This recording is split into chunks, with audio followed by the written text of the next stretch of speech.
This week I had the chance to talk with Dr. Jody Lenko, the Vice Chair of the Department of Medicine for Lehigh Valley Hospital Hazleton, about the rise in COVID-19 cases in our area.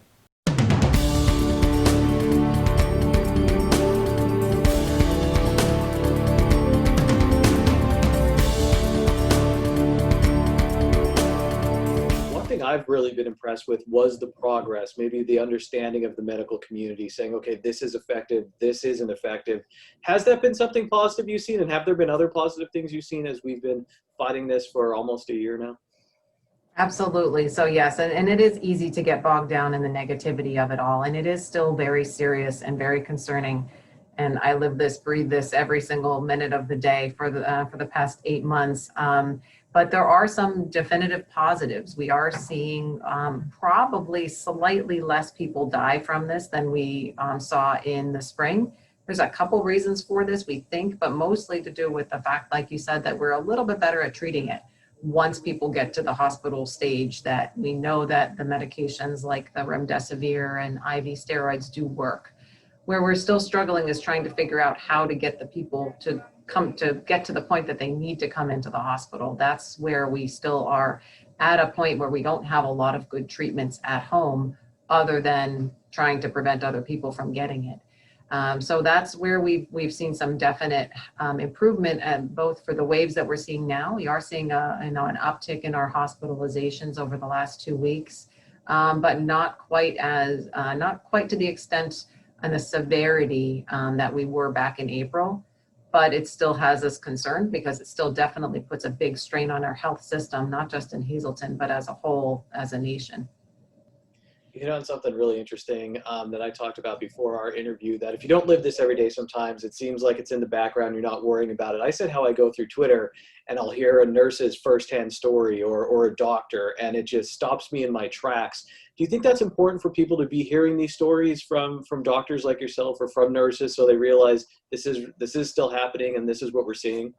Yeah, and it's not just doctors and nurses. We have our EMT workers and our police officers and all of our, our first responders in general they're forced to live and breathe this every day. And I will tell you, from working in the hospital a little bit, I don't do it as much as some of my colleagues who have utmost respect for, wearing those masks and wearing that gear every day is tiring.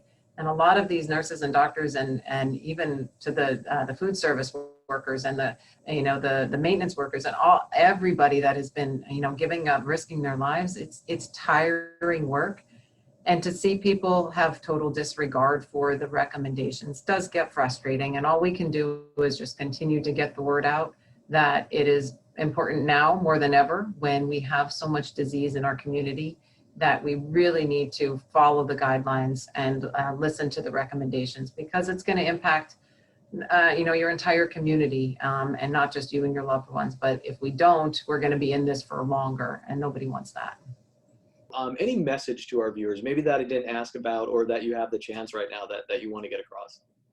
So I think I've heard this from a couple of patients even that I saw earlier today in the office, that somebody actually said to me, oh, so the numbers that I'm hearing, I wasn't sure if I should believe the TV. It is real, and it is back in our community. I wish it wasn't. I wish we were back in July, when things were really good and our numbers were low, and we told you that the numbers were very good and we were happy with that. But over the past month, we've seen a very disturbing trend in the numbers locally, as well as in our surrounding Luzerne County areas. It is real. It is back here. It is within our community. So just know that the most important thing you can do is to wear your mask, wash your hands, do all the things that we've been asking you to do. But now more than ever, it's more important to do that and to try to continue to protect our local community so that we can get through this current wave that we're in. The only other thing I would say is that one other thing that we've seen sometimes with our patients, especially as a general internist, as a primary care doc, we are worried when patients are not seeking out care. So please don't hesitate to contact your doctor if you're concerned or have some symptoms that are, whether it's related to COVID or something completely different. We don't want you to be without care, whether that's, whether it's your kids, your mom, your grandmother. Make sure you are not avoiding care. the hospital is still a safe place, even though we are seeing some slight higher numbers. We've shown that hospitals are doing a great job of keeping people safe from getting it in the hospital. So we are very vigilant about that.